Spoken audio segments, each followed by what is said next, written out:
Welcome to part 1 of 5 for the series of the SOC Automation Project.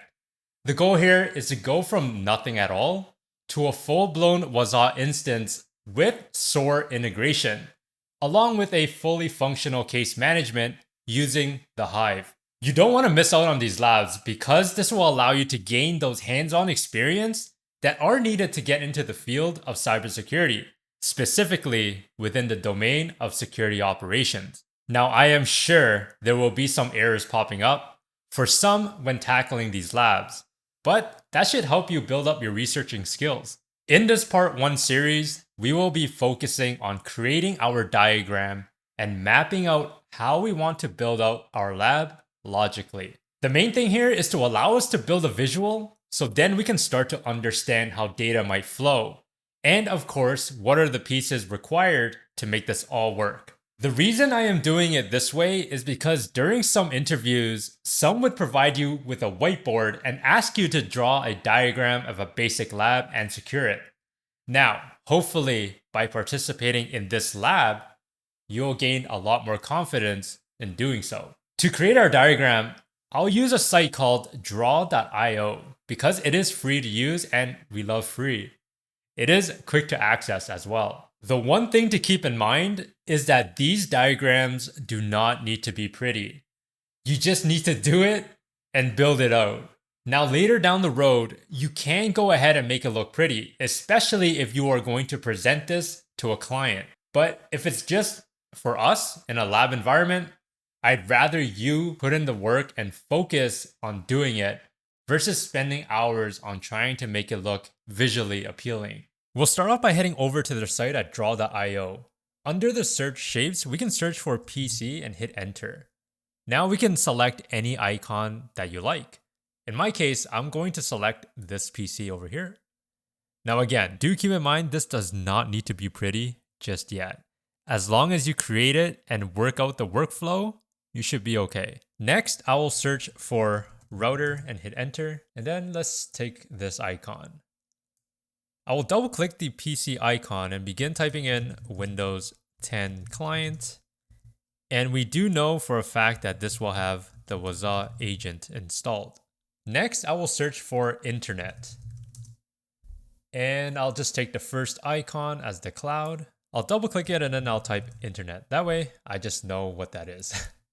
And router as well. Now, because Waza, the Hive, and Shuffle is going to live on the internet, I'm going to click on the internet icon, right click and click duplicate.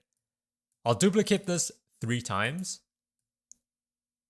And one more. Perfect. And now I'll rename these as Waza, Manager, the Hive. And lastly, I'll name this as Shuffle. The next thing is the SOC Analyst. I'm going to duplicate this PC. And I'll just leave this over here and type in SOC Analyst. Now here's the fun part. We need to draw fancy lines to connect everything together. That way we kind of know logically how data will flow. And we can include lines by clicking on the icon itself. And you see these arrows. There's a top arrow, right, bottom, and left arrow. You want to click on the arrow and just drag it up and connect it to the other icon. Click on the arrow icon itself, and on the right-hand side, you'll have a couple options. So at the top, there are different colors that you can color in your arrow, and you can change the shape if you want. So if you noticed, my computer currently doesn't have an arrow pointing towards it. We can just change this by clicking on none and one of these arrows. Now we can see that there's an arrow icon pointing to my computer icon. However, for this example, I am going to select the arrow type, which is the first option, and then select the second one, which is link. This will change the arrow icon into what essentially is a link. And I will change the color to, let's say, gray for now. The gray link is going to indicate the sending of events over to the Waza manager. Now I will double click on the link and then type in send events. Let's create another link from the router over to the internet. And again, to do that, we can click on the arrow, drag it over to the internet, and then I will change the arrow type to link and then change the color to gray. Now I'm not going to enter in a text because I know for a fact that the gray link is sending events. I'm going to move the WASL Manager icon over just a little bit. That way we have a little bit of room to play around with. Same with the Hive and Shuffle. Perfect. Now I will connect the link from the internet to WASL Manager. Change the line to link, change my color, and in this case, I will type in receive events. I'm also going to put in the steps actually. So step number 1, send events over. Step number 2, receive events. And then from the WASL Manager, we are going to be sending it over to Shuffle. Now I will change this to link. And because I don't like how the line is not straight, you can select the option called waypoints. And then you just select the first one, and now it is straight. Now, if we think logically, how our workflow will work is that the computer will be sending events over to WASL Manager. WASL Manager will then create an alert and send that over to Shuffle. Because of that, I want to make sure that the link color is not gray. That way we can identify a different action. I'll just select it as blue. I'll type in send alerts. Now, when Shuffle receives the alert, what will Shuffle do? Well, I want Shuffle to perform some open source intelligence gathering to enrich our IOCs, our indicators of compromise. And to do this, I am going to just click on the icon, click on the arrow, and connect it over to the internet. Change my line over to a link. And because we're performing another action separate from sending alerts or send/receive events, I'm going to change the link color to something else. The next one will be green, so I'll select green. I will type in enrich IOCs. The sending of alerts, I forgot to put in number 3 as the third step. Enrich IOC will be step number 4. Once it's done enriching the IOC, it will send it back to Shuffle. Once that happens, Shuffle will also send an alert over to the Hive. So we will connect Shuffle over to the Hive, change the link, and again, we are sending alerts, so our send alert action will be blue. I'll change the color to blue, change the waypoint, and select the first option to straight, and now it looks a lot nicer. So I'll type in this as step number 5, send alerts. And what is the next step after Shuffle sends an alert over to the Hive? Well, we also want Shuffle to send an email to the SOC Analyst. What we can do is click on the icon again, connect it over to the internet, and then change our arrow to link, and I'll select orange for sending an email. And we can change the waypoint as well to make it straight. From here, I'll just move it over, and now it's a little bit easier to see. I'll double click that, send email. Once Shuffle sends the email, the SOC Analyst will then receive that email. So go to the SOC Analyst and we'll connect it over to the internet, change it to straight and link and orange. Now this will say send and receive.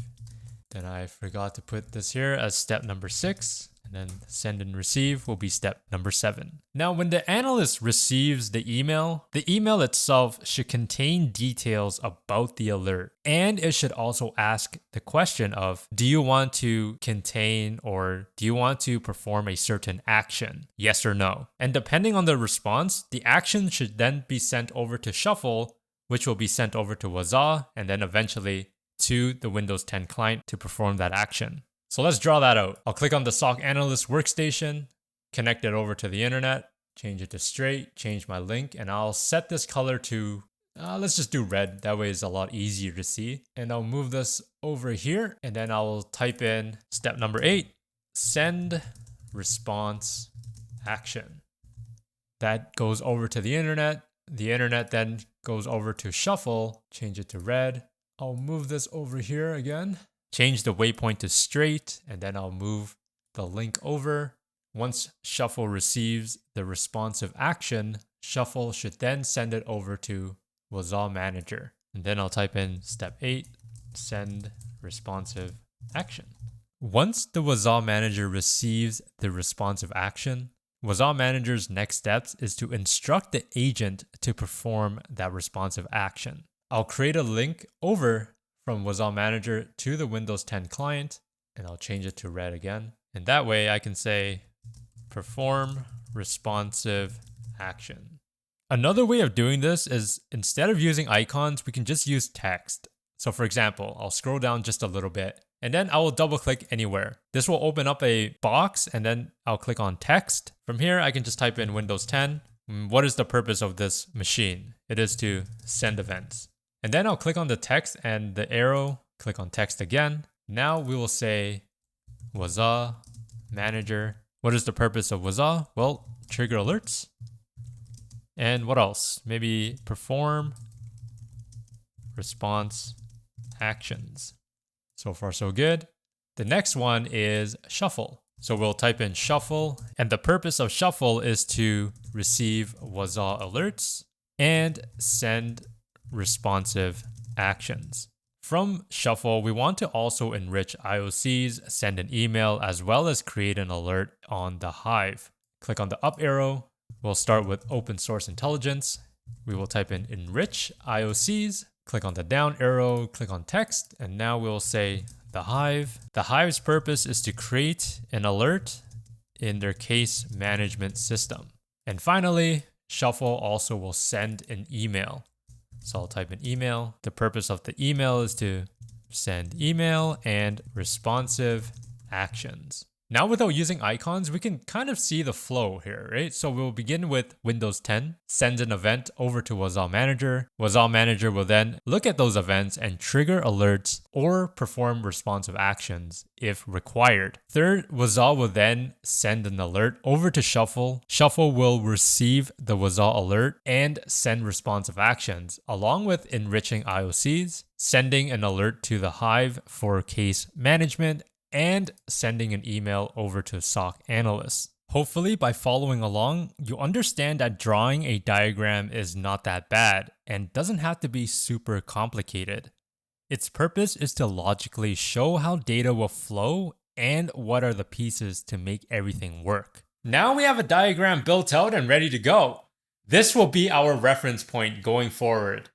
In this example, we are using a total of 3 hosts. 1 PC and 2 servers, where the Hive and WASA will be in the cloud. In the next episode, we'll begin with our installation for our virtual machines. And that is it for the video. I hope you are as excited as I am to build this one out. Remember to stay curious and do things differently.